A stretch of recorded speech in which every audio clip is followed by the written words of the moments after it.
everyone, welcome back to Webtech Tutorial. In today's video, I'm going to show you how to redeem lifestyle gift card online. Keep watching the video till the end and don't forget to subscribe to our channel by hitting that subscribe button. Also, press the notification bell icon so that you'll never miss another upcoming updates from us. Now let's get started. Open up a web browser. In the web address bar that pops up at the top, type in redeem lifestyle gift card and press enter.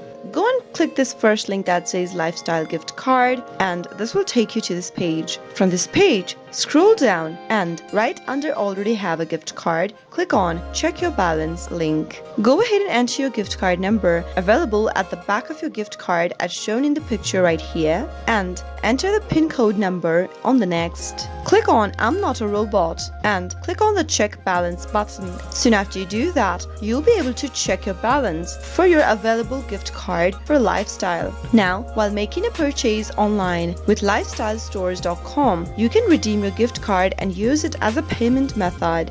That is how you can easily redeem lifestyle gift card using your desktop.